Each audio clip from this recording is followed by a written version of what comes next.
Hey there to my 44 subscribers, my future subscribers, and all the people that secretly watch me without subscribing. Today I'm going to talk about how I ended up graduating when I was 15 and why it happened. No, I'm not a genius. It's just life happens. but so anyway,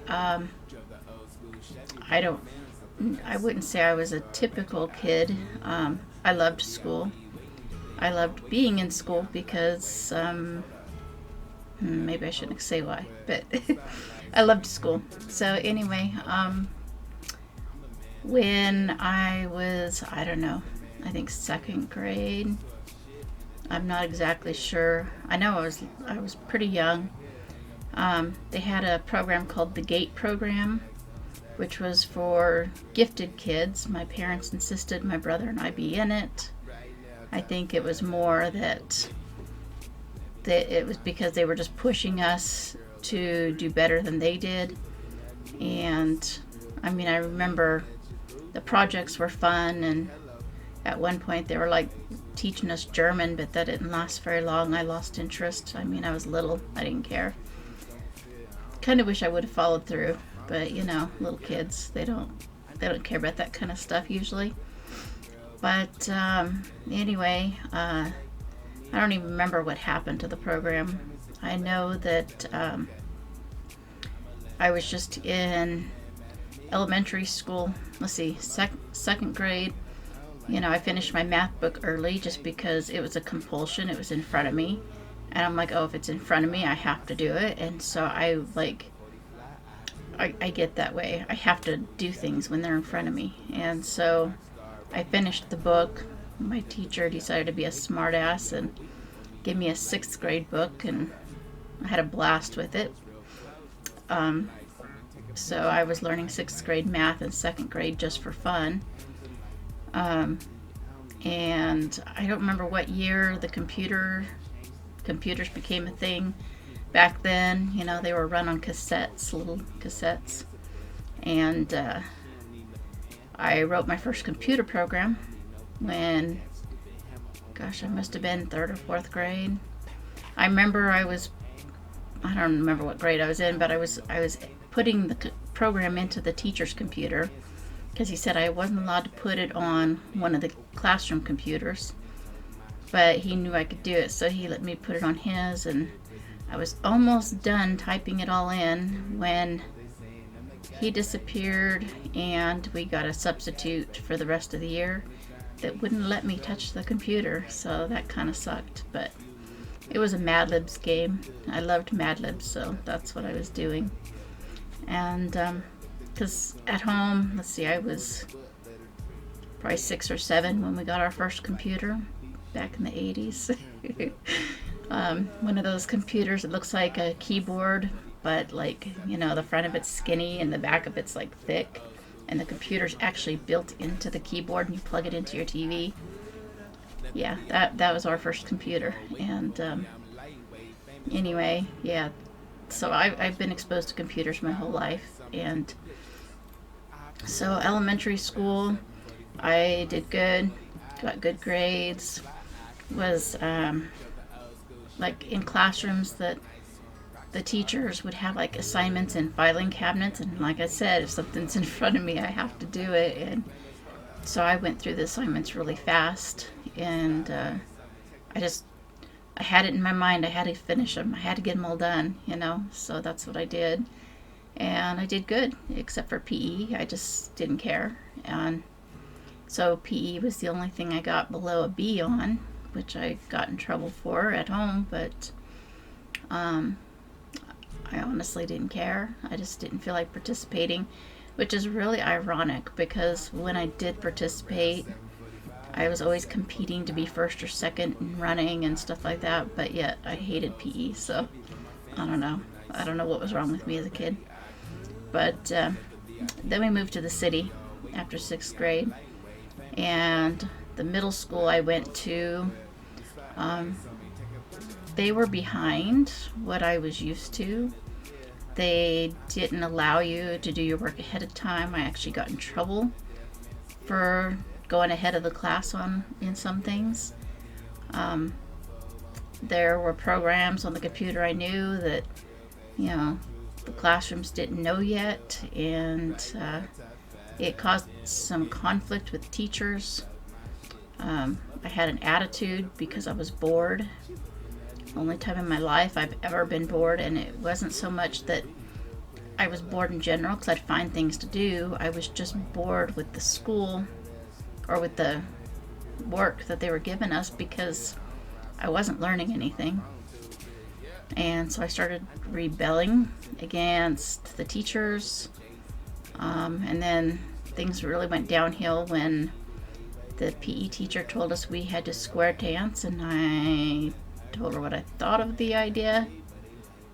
Got kicked out, and they put me in another class, and I got kicked out of that. And then the third class told me I wasn't welcome in their class, so that was the end of PE.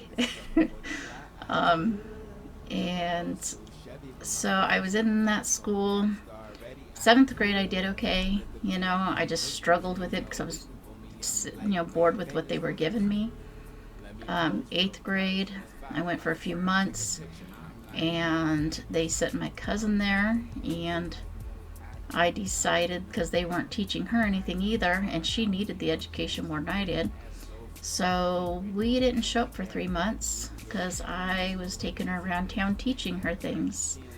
And I know, probably not the right thing to do, but the right thing for her. So that's what we did. And because of that, I got put on, I don't remember what it was at first, but I wasn't allowed to miss a day of school if I was sick and I wasn't in the hospital. I had to show up and get permission to leave. And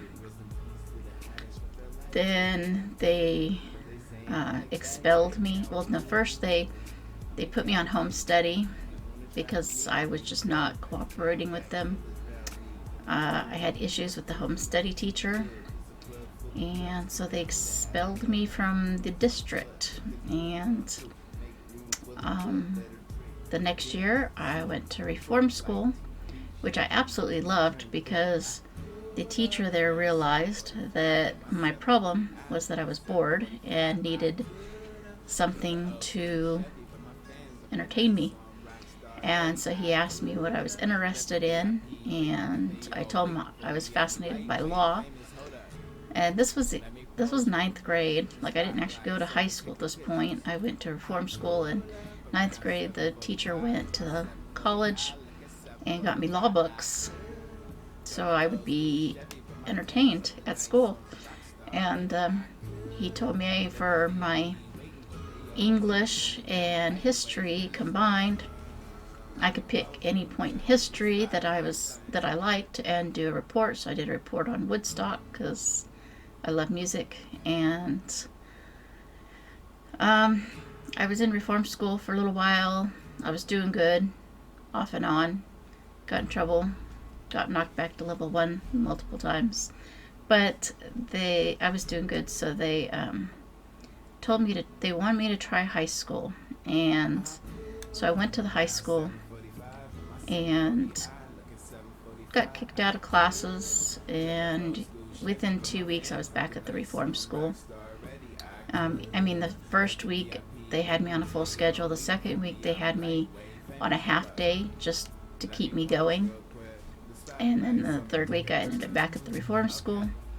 And so then they let me take a test to graduate, which, I had to have permission from, my parents, the teachers, the principal, my probation officer, and like everybody. I don't even remember how many people had to sign. But I had to get permission because I was only 15. You're not allowed to be out of school at 15.